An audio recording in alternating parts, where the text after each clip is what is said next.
Here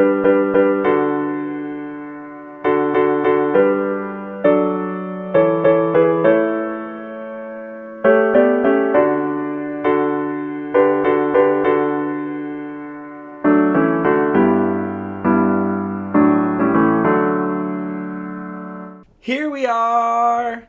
Good morning, everybody. Do you remember Eric the pug? Yes, the recent addition to our family. Say hi, Eric. Say hi. Hi.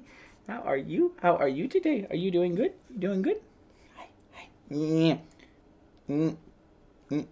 Just totally chill. This is probably the most relaxed she's been in a while. She's very energetic. She jumps on everything. She's already learned how to climb up the couch. Look, she's hungry for knowledge of God's word. No nibbling on those pages. She likes to nibble on paper. I just wanted you to get another chance to see her. I have seen requests for more Aerith, so there she is, little Eric the pug mix. You did great. Oh, do you want to smell the glow? Hopefully she doesn't. She's on top of the world. Yep, she wanted to smell Dale Cooper. All right, okay. We'll see you soon, okay? You can go run around again. You might hear her click-clacking a little bit. There she goes. Oh, she's going over to mommy.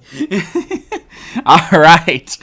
Here we are, waking up with the word for the 689th time. That is right. Coming up on the 690, 695, 696, which is our next palindrome. 700 episodes of Waking Up with the Word is, relatively speaking, just around the corner. Relatively and metaphorically, as there are no corners right now. We're just going up in numbers, but you get my point.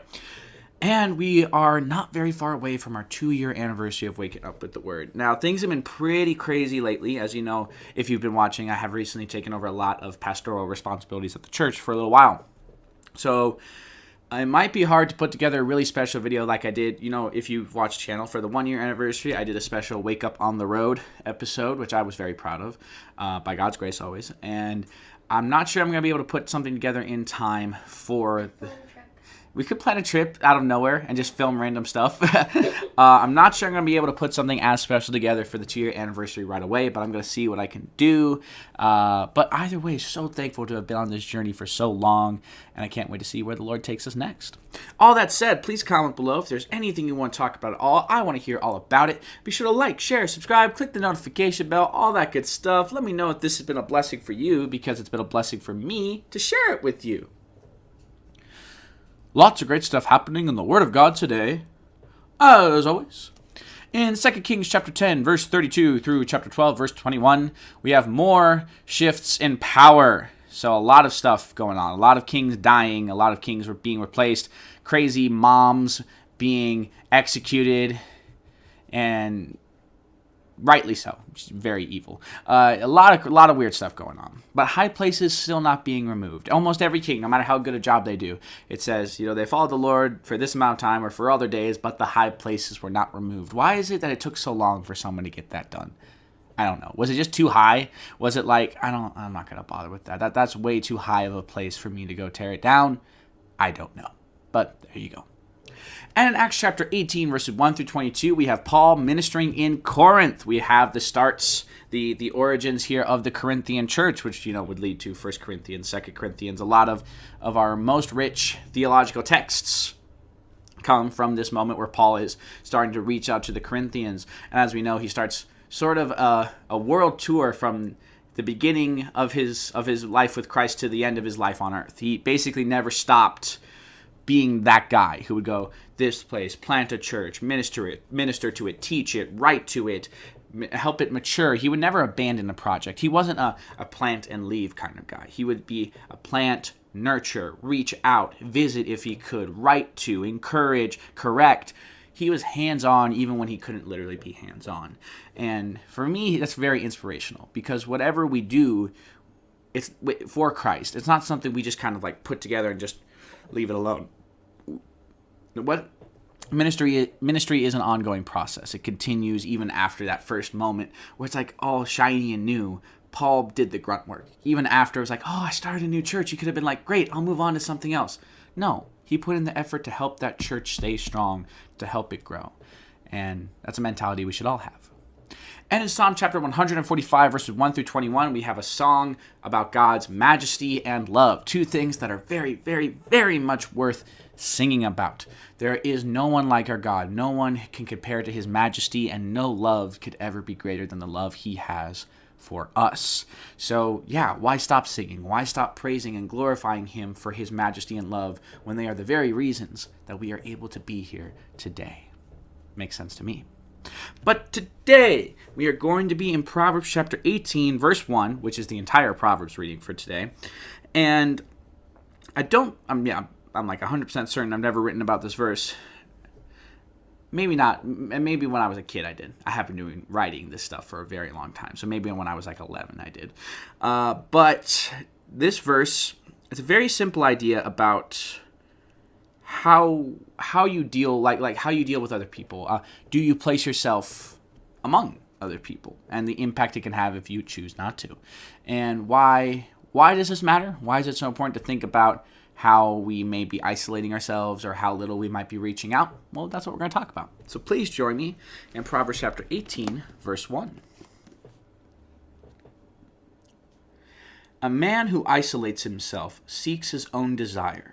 He rages against all wise judgment. Was that her? Okay, sorry. I heard a sound whilst I was finishing that. That was the little one somewhere. She sneezed. So cute. Sorry. So like I said, we're going to talk about what makes this verse actually really impactful for our understanding of bonds, of family, of friendship, specifically in the body of Christ. And I'm going to say no more than that. Let's get into it. There are many great stories where, in the end, the hero has to go it alone. They have journeyed with their friends and allies for a long time, but they have to face the ultimate enemy or conquer the final challenge by themselves. This truth makes sense for those stories, but the actual truth is that in this world, there are very few things more foolish than trying to go it alone. Christians need each other. We need to walk side by side, to build each other up in the faith, to give each other strength and encouragement as we face the many challenges of this life. To be clear, we each have our own individual walks with Christ, but that doesn't mean we need to isolate ourselves and put us at an even greater risk of giving in to our selfish desires. The hero that needed to stand alone was Christ. Jesus faced the ultimate enemy and conquered the final challenge by himself so that we would never have to stand alone.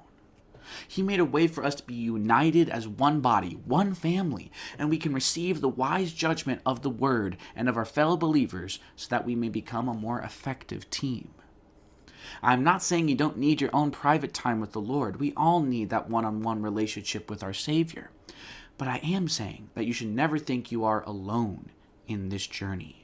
The Lord goes with you every step of the way, and through him, you have an eternal family starting in this life and going with you into the next, which is a pretty wonderful blessing if you ask me.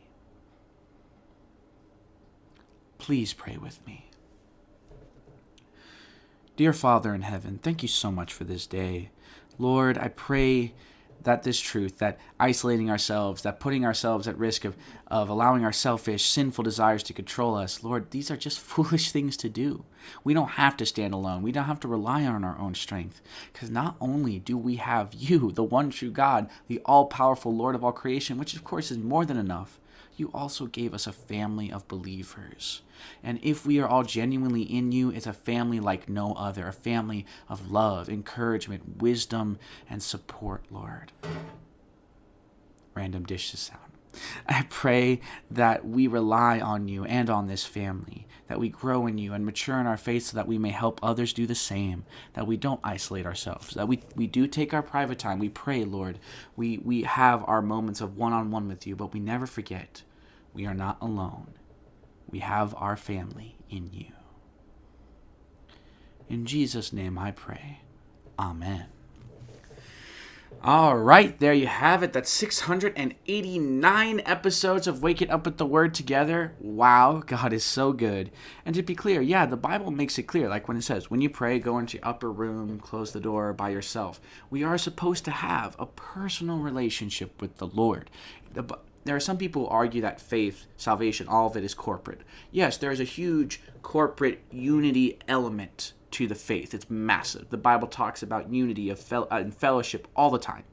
But it also makes it clear that if you don't personally have that understanding of what Christ did for you, if you don't see that Christ was willing to die for you, then you're kind of missing it. Not just kind of, you're completely missing it. It doesn't matter how often you get together and raise your hands together if you yourself don't get it. Raising your hands all together does not save you. Even studying the Word altogether does not save you. Knowing God, trusting Him, believing in Christ, living for Him, that is what saves you. And the unity comes from that personal knowledge. The family comes from that individual experience. That's how I see it, and I believe that's how Scripture teaches it. All that said, please comment below if you want to talk about this or anything else in Scripture. We will work through it together. Be sure to like, share, subscribe, click the notification bell. And our brand new memory passage is 1 Corinthians chapter 9, verses 24 through 27. And we are starting with verse 24. So over the next few weeks, we're going to add another verse each time. Verse 24 says, "Do you not know that those who run in a race all run, but only one receives the prize? Run in such a way that you may obtain it." Yes, such an important idea. Wow. Yes, we all go to heaven if we are in Christ. Yes, we all receive the crown. Yes, we all get to be with Him. But we should run as if we were aiming for first place, as if we were aiming for the prize above all other prizes, which we are.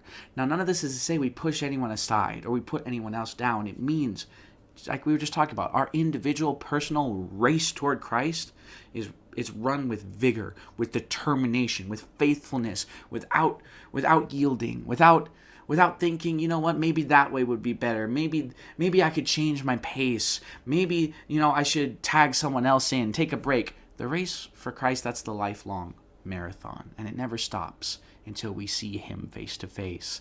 And throughout that marathon, throughout that great race, it should be as if we are going toward the greatest prize we could possibly imagine for ourselves. Because that's exactly what we're doing. And guess what? The incredible thing is that prize can also be shared with other people. Usually, that's not how it works. We get both. We get that prize for ourselves, and during our race, we have the ability to bring people alongside us as we run for the finish line. That was a whole little mini side thing. I wasn't planning on saying that. I love this passage. Like I said, it's going to be 4 verses, and we're going to put them all together over the next few weeks. And I love it when we do this. We did it with the 23rd Psalm a while ago. So I'm very excited to work on this. I hope you are too. She make little whimper noises. We'll be there in a second, sweetie. And I hope you'll be in fellowship this Sunday wherever you are. God bless you all, and have a blessed and wonderful day.